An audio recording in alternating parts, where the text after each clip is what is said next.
আসসালামু আলাইকুম। আন্তর্জাতিক সর্বশেষ আপডেট সংবাদে আপনাকে স্বাগতম। শুরুতেই জানিয়ে দেব সংবাদ শিরোনাম। ডোনাল্ড ট্রাম্পের অনুরোধেও কাজে আসেনি, ইউক্রেনকে ছাড় দিচ্ছে না পুতিন, চলছে মোহর রকেট হামলা। জানিয়ে দেব নেতানিয়াহু নিজের ব্যক্তিগত লাভের জন্য যুদ্ধ জারি রেখেছেন, অভিযোগ ইসরায়েলি জেনারেলের। জানিয়ে দেব মধ্যপ্রাচ্যে অবিলম্বে যুদ্ধ বন্ধ করতে চাইলেন সৌদি যুবরাজ। সর্বশেষ জানিয়ে দেব ট্রাম্প পুতিনের ফোনালাপ নিয়ে পশ্চিমা গণমাধ্যমের মিথ্যাচার প্রত্যাখ্যান করছে রাশিয়া। এতক্ষণ শুনছিলেন সংবাদ শিরোনাম, এবারে বিস্তারিত। ডোনাল্ড ট্রাম্পের অনুরোধ কাজে আসেনি, ইউক্রেনকে বিন্দু পরিমাণ ছাড় দিচ্ছে না পুতিন, চলছে মোহর হামলা। সদ্য নির্বাচিত মার্কিন প্রেসিডেন্ট ডোনাল্ড ট্রাম্প রুশ প্রেসিডেন্ট ভ্লাদিমির পুতিনের সঙ্গে ফোন আলাপ করছেন। এই সময় ইউক্রেন যুদ্ধ নিয়ে আর তীব্র না করার অনুরোধ জানিয়েছেন মার্কিন প্রেসিডেন্ট। তবে ট্রাম্পের এই অনুরোধ পাত্তাই দেননি পুতিন। ফোন আলাপের পরপরই ইউক্রেনে ব্যাপক হামলা চালিয়েছে রুশ বাহিনী।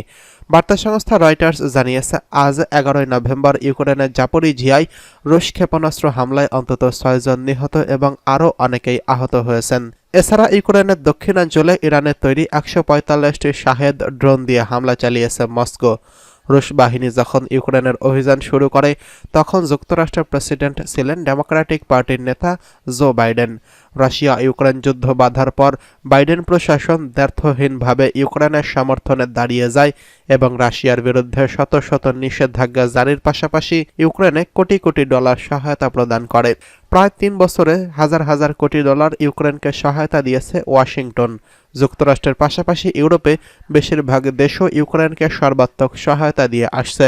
পাশাপাশি রাশিয়ার উপর নিষেধাজ্ঞা আরোপ করছে। এত কিছুর পরেও রাশিয়াকে বেকায়দায় ফেলতে পারেনি তারা। উল্টো যুক্তরাষ্ট্র সহ পশ্চিমাদের বেকায়দায় ফেলেছেন ভ্লাদিমির পুতিন।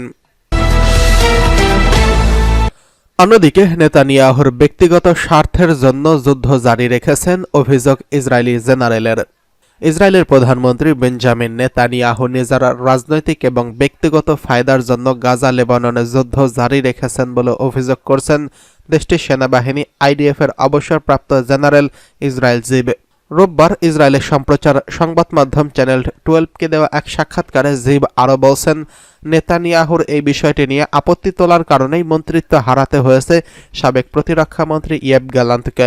সাক্ষাৎকারে ইসরায়েল জিব বলেন, গাজায় ইসরায়েলি বাহিনীর সামরিক অভিযানের প্রাথমিক এবং প্রধান লক্ষ্য হচ্ছে হামাসের হাতে জঙ্গিদের মুক্ত করা, কিন্তু যুদ্ধ শুরুর অল্প কিছুদিনের মধ্যেই আমরা যা বুঝলাম জিম্মিদের মুক্ত করা এবং এই যুদ্ধের কোনো অগ্রাধিকার নয়। শুরু থেকে যুদ্ধের সার্বিক ব্যবস্থাপনার দায়িত্বে ছিল নেতানিয়াহু।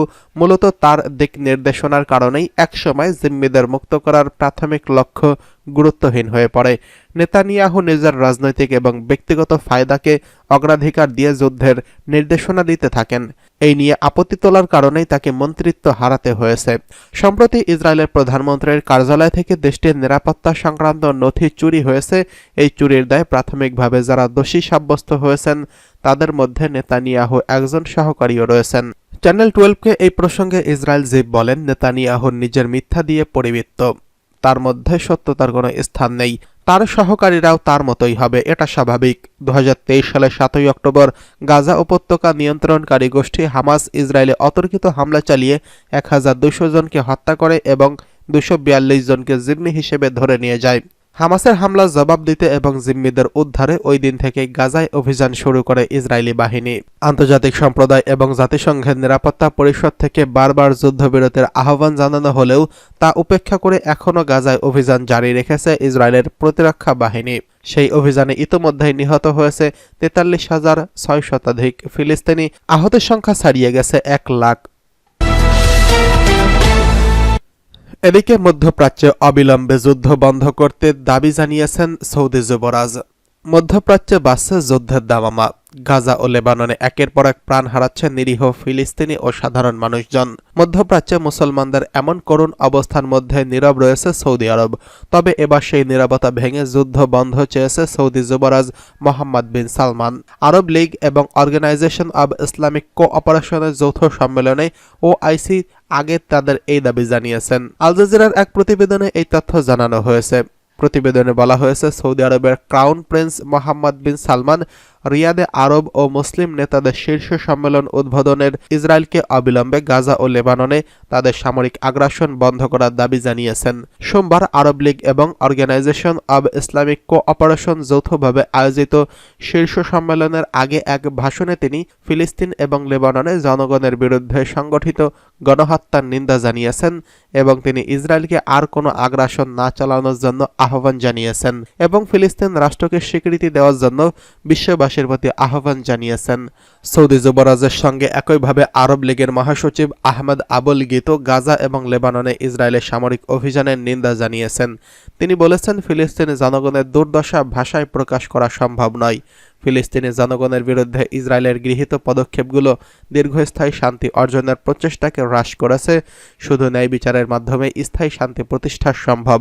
লেবাননের প্রধানমন্ত্রী নাজিব মিকাতি বলছেন, তার দেশ একটি অভূতপূর্ব সংকটে ভুগছে যা তার অস্তিত্বকে হুমকির মুখে ফেলছে, কেননা ইসরায়েল হিজবুল্লাহর বিরুদ্ধে যুদ্ধ চালাচ্ছে।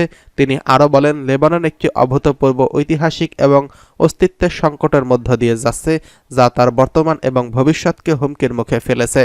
ইরানের প্রথম ভাইস প্রেসিডেন্ট মোহাম্মদ রেজা আরেফ ইসরায়েলের হামাস ও হিজবুল্লাহর নেতাদের হত্যাকাণ্ডকে সন্ত্রাসী কর্মকাণ্ড বলে উল্লেখ করেছেন। তিনি বলেছেন, টার্গেটেড কিলিংয়ের মতো প্রতারণামূলক বাক্যাংশ দিয়ে অভিযান চালানো হচ্ছে।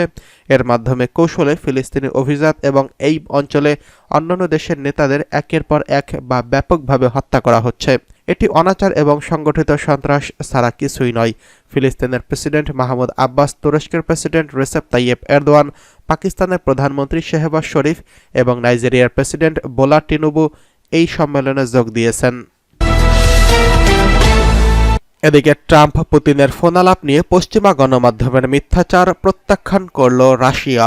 রুশ প্রেসিডেন্ট ভ্লাদিমির পুতিনের সঙ্গে নবনির্বাচিত মার্কিন প্রেসিডেন্ট ডোনাল্ড ট্রাম্পের ফোনালাপ হয়েছে। পশ্চিমা মিডিয়া যে খবর প্রকাশ করছে তা প্রত্যাখ্যান করছে রাশিয়া। রুশ প্রেসিডেন্টের মুখপাত্র দিমিত্রি পেসকভ পশ্চিমা মিডিয়া এই ধরনের প্রতিবেদনগুলোকে সম্পূর্ণ ভিত্তিহীন এবং কাল্পনিক বলে আখ্যায়িত করেছেন। এর আগে ওয়াশিংটন পোস্ট ও রয়টার্সের প্রতিবেদনে দাবি করা হয়, পুতিনের সঙ্গে ফোনালাপ করছেন ডোনাল্ড ট্রাম্প। এই সময় পুতিন ও ট্রাম্প ইউক্রেন পরিস্থিতি এবং ইউরোপের শান্তি বজায় রাখার বিষয়ে আলোচনা করেন বলে জানানো হয় সেসব প্রতিবেদনে। তবে পেসকভ এই ধরনের প্রতিবেদনের তীব্র সমালোচনা করেন এবং একে অত্যন্ত সম্মানিত কিছু সংবাদ মাধ্যমেও যখন কখনো ভুল তথ্য প্রকাশিত হয় তার একটি জ্বলন্ত উদাহরণ বলে মন্তব্য করেছেন। ক্রেমলিন জানিয়েছে, পুতিন ও ট্রাম্পের মধ্যে শেষবারের মতো ফোনালাপ হয়েছিল 2020 সালের জুলাই মাসে, ট্রাম্পের প্রথম মেয়াদের শেষের দিকে। এর আগে পুতিন ও ট্রাম্প বেশ কয়েকবার সামনাসামনি সাক্ষাৎ করেছেন, বিশেষ করে 2018 সালের জুলাই মাসে ফিনল্যান্ডের অনুষ্ঠিত রাশিয়া মার্কিন শীর্ষ সম্মেলনে। পেসকভ বলেন, সর্বশেষ ফিনল্যান্ডের সাক্ষাতে দুই নেতা একান্তে এবং সম্প্রসারিত পরিসরে বিভিন্ন ইস্যুতে আলোচনা করেছিলেন।